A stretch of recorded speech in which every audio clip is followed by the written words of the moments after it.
Salam, hər vaxtınız xeyir olsun, hörmətli müəllimlər. Bugün danışırıq inteqrasiya mövzusundan. İnteqrasiya əlaqə deməkdir. Müəllimlər, biz dərsimizi tədris edərkən, təlim nəticələrini şagirdlərdə reallaşdırarkən, şagirdlərə dərs daha maraqlı olsun deyə, bilik, bacarıq daha dərindən öyrənilsin deyə əlaqə, inteqrasiya yaradırıq. İnteqrasiyanın 3 növü var: fəndaxili, fənlər arası və fənüstü inteqrasiya.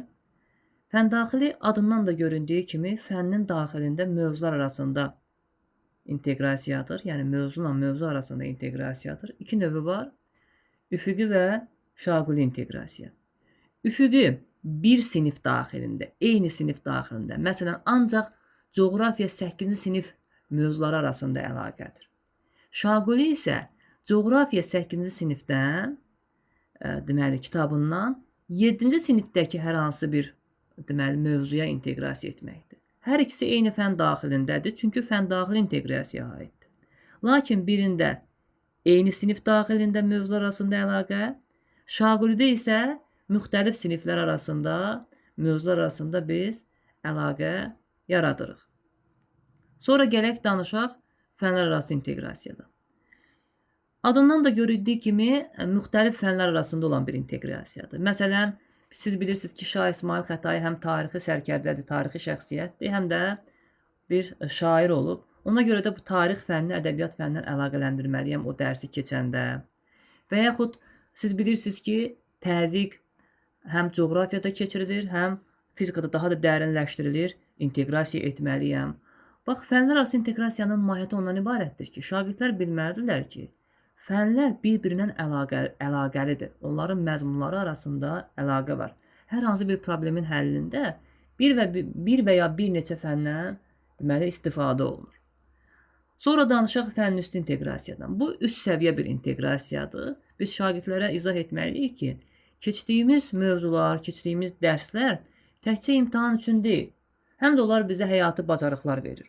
Yəni dərsimizi həm də həyatla əlaqələndirməliyik ki, şagirdə daha maraqlı gəlsin və də şagird bilsin ki, keçilən mövzu onun həyatı ilə əlaqəlidir.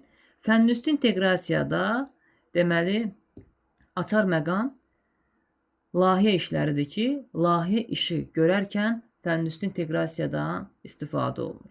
Yenə ümumi məlumat vermək istəyirəm müəllimlər. Fəndaxili adından göründüyü kimi fən daxilində baş verir. İki növü var: üfüqi və şaquli. Üfüqi eyni sinifdə mövzular arasında, buna məzmun xətlər arasında deyirlər çox vaxt. Şaquli yenə eyni fənnin sadəcə olaraq müxtəlif siniflər arasındakı mövzular arasında əlaqədir. Buna da məzmun standartları arasında əlaqə deyirlər çox vaxt. Fənlər arası inteqrasiya yenə dediyim kimi, hər bir müəllim bilir ki, onun fənninin məzmununda digər bir fənnə müraciət edilə bilər və bu şagirdə daha da maraqlı olar ki, hə, bu dərsim digər dərslə əlaqəlidir.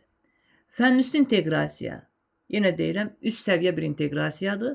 Müəllim dərsini izah edərkən, həmən keçilən dərsi, onu həyatla əlaqələndirir və yaxud da həyata tapşırıq verir. Ümumi olaraq inteqrasiya mövzusu həm MİQ imtahanında, həm sertifikasiya imtahanında toxunulacaq bir mövzudur, sual olaraq düşür. Bəs bunu yaxşı bilməyin sirri nədir? Bir müəllimin öz fənnini bilməsi. Yəni, müəllim yaxşı bilir ki, keçdiyi hər hansı bir mövzu hansı mövzuna əlaqəlidir, hansı fənnin mövzusuna əlaqəlidir və həyatda hansı situasiyalarına əlaqəlidir. Bir dənə qarışdırılan məqam odur ki, məsələn, belə bir sual olur ki, müəllim şagirdlərə tapşırdı ki, evdə bu işi görün.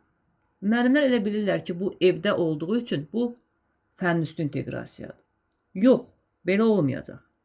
Fənüstü inteqrasiya odur ki, müəllim həmən günə düşən, dövlətin qoyduğu, həmən sada düşən mövzunu keçir, həmən mövzuya aid şagirdə bir həyatı tapşırıq verirsə, bu artıq fənüstü inteqrasiya sayılır.